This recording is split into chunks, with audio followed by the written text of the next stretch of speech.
I have to unfold, with the Holy Bible from Genesis to Revelations. Let's get it in. Wow, wow. Praise God. Praise God. Whew. Man, Jack, is hard work. This is work, but I praise God, man, for giving me the opportunity to share, my journey, my path with others, maybe to help somebody. Hopefully, there's always something when there's a good deed for someone, you know. And, I got to tell you guys, man, something that we all have as an individual that can't no one take from you. And we don't all have the same thing, but we have similar things. And it's called experience. Yes, it's experience. It's something that we all go through. And we don't know the feelings, of another person or someone else. But it's a lesson that you learn, whether it's good or whether it's bad. It's about human nature, learning people, learning situations, learning relationships. We all do. And I tell people, I say this all the time. You're part of a crowd. There has to be something conglomerate or camaraderie, amongst that crowd when there's a consensus and we moving into a direction.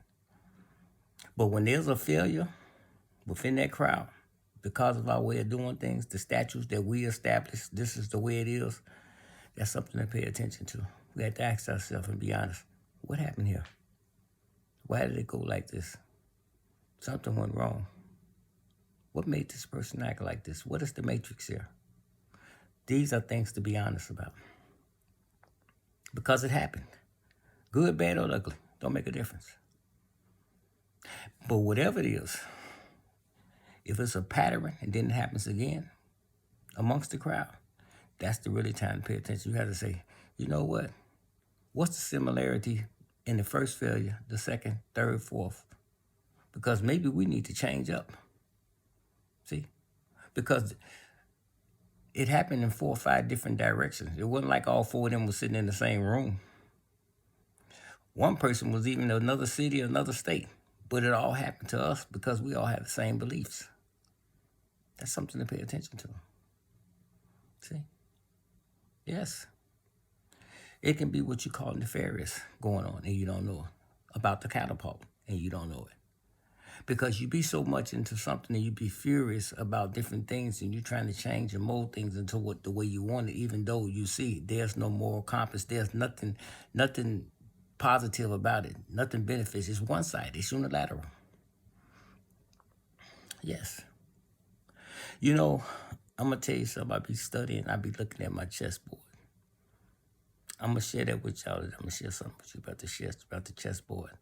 When I tell you the power of the women, it's not men against women. No, real men is not against women, man. We have differences. We have different positions, different roles to play. But I tell you all the time, man, women are more powerful than men are. Men has the power to make decisions because he has the authority. But the woman is the one that moves things around. And if she focused right, her job is to protect the royalty and the authority of the man. She got to know this, though. She got to know it, man. I'm going to show y'all my chessboard. You take a look at this. Now, for you sisters, when you get time and learn this chessboard in your spare time, see, you don't have to have no time. Learn how the board operates. Learn the pieces. Learn the queen and the king.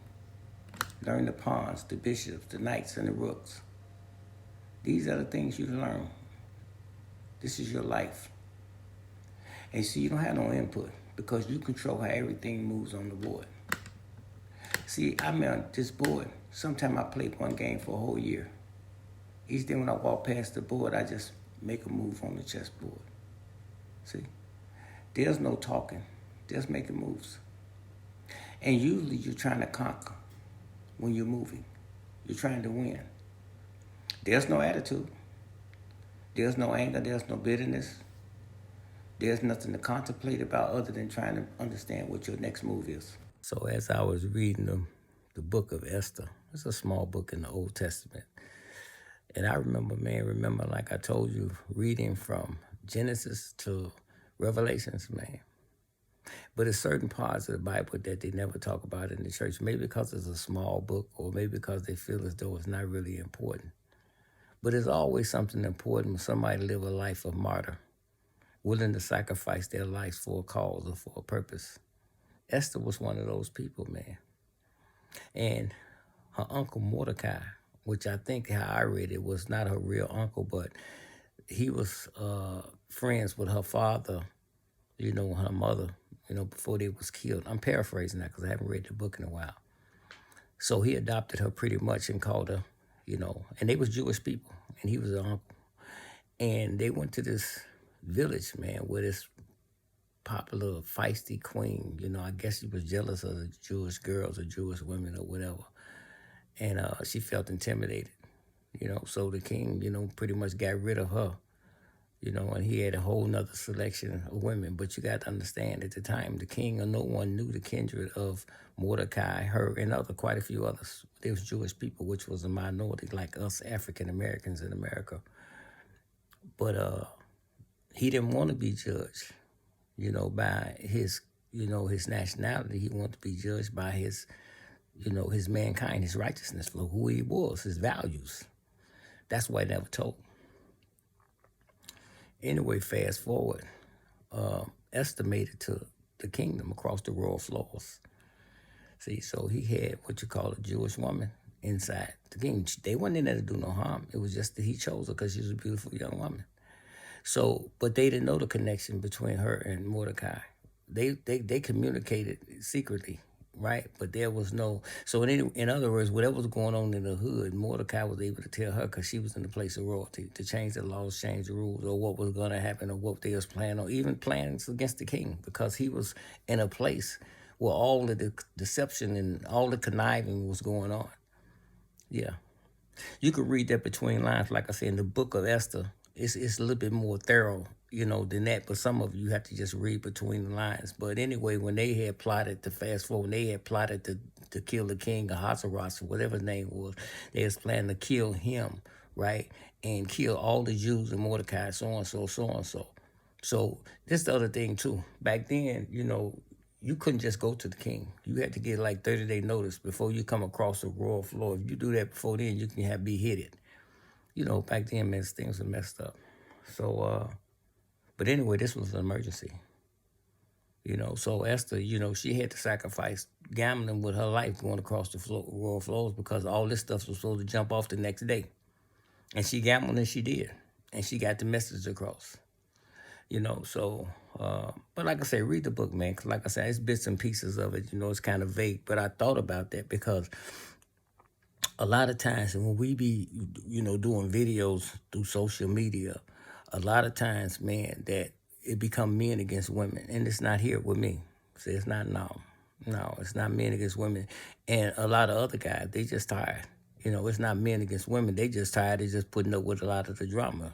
I don't think it's men against women. It's just that they just tired of the ones that's, doing the things that they're doing. But let me say this. It's a lot of men out here that's strictly against women, and there's a lot of women out here that's strictly against men. And the other ones, they trying to find each other. And that's very few. You know what I'm saying? So just let me make that clear. But what I'm here to try to tell the women, don't change up being who you're supposed to be. Don't compromise your powers or your authorities. I'm trying to push you into that direction of who you really are. Because it's people recognize who you are and your authority and your powers. You don't have to express it. You don't have to flex the masculinity in you. You don't. That's not cute, man. That's not something to look at. Your royalty is just like what I said, Esther, in disguise. You see what I'm saying? We know your authority and your power. Do you understand? So be all that you can be for yourself. Just because we do videos, my small percentage do videos and oppose a lot of the characters, it's not directed toward women in totality. It's directed toward an area or category of women. And that's why I say, if you're a part of something, right, and you see that somebody then failed in it, and particularly now I'm talking about relationships. If you in the relationships and everybody in the room, we at the consensus, this is the way it is. This is something to make you look at it is when people starting to break up that's in this crowd, people starting to divorce that's in this crowd. It can start off with like 30 of y'all. Something that happened to 10, 15, 5 within 2 years period of time with the same mindset. Don't that tell you that something might be wrong here? Because see, if you stay there with the same mindset, 9 times out of 10 it's gonna happen to each one of y'all gradually, one by one. And it's not just women; it could be a men's group too, a fraternity. It could be a men's fraternity. Same thing, man.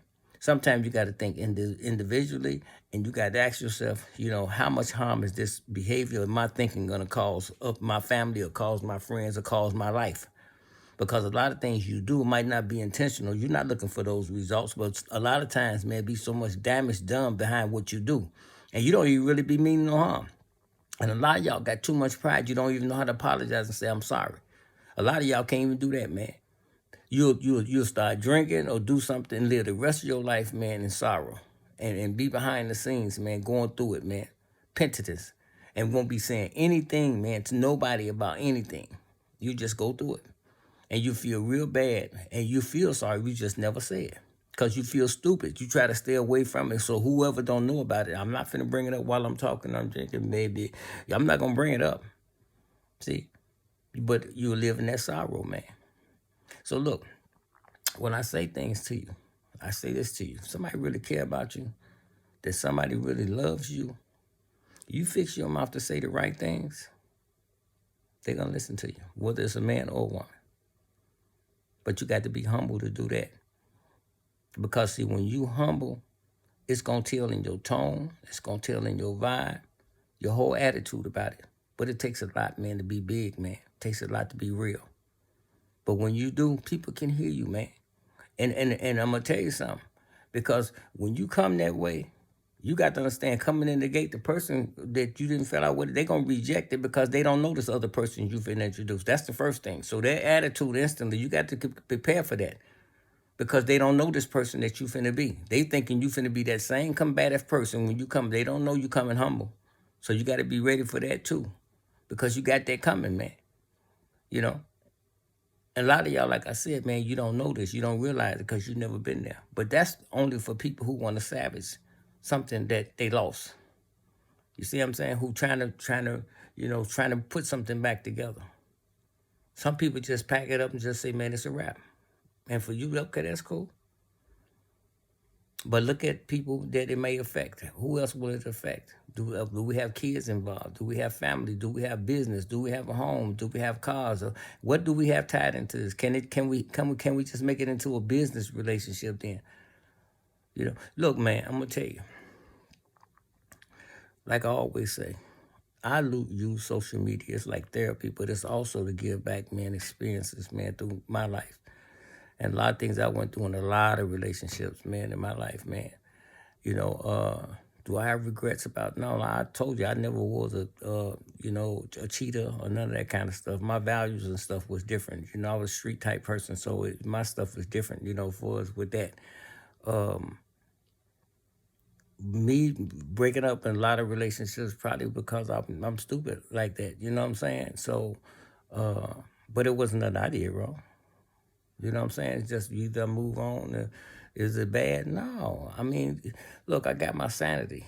And like I told you, I do social media, man, try to reach people, man. A lot of things I'm saying, if I told you what it really is or what it was, you wouldn't believe me no way. Say, well, no, because I'm not normal in that sense. My values is different than people, man. There's a purpose, with everything with me. And there's only a small percentage of people understand it. And the ones that understand it and pretend to be it, they'll listen, they'll know it, but they try to make it look like it's something else. You see what I'm saying? Because they don't want to appear that that's what it is, because that's what it is. And they know that's the way they're supposed to be too, but they're not. You know what I'm saying? But for those who really trying to find their way on the final note, man, you got to walk out them rooms, man, and get you some Bibles, some books, and some focus, and some workouts, some meditation, and be on your individual trial. See what I'm saying? And that's going to be a long, long walk, a long, lonely walk. But you're going to find peace. You're going to have tears. You're going to be walking in the rain. You're going to be riding a bike in the rains, man. You're going to be talking to yourself. You're going to be hollering at yourself. You're going to be all this. But whatever you do, stay sober. Stay sober and do not slumber. I love you. Be good.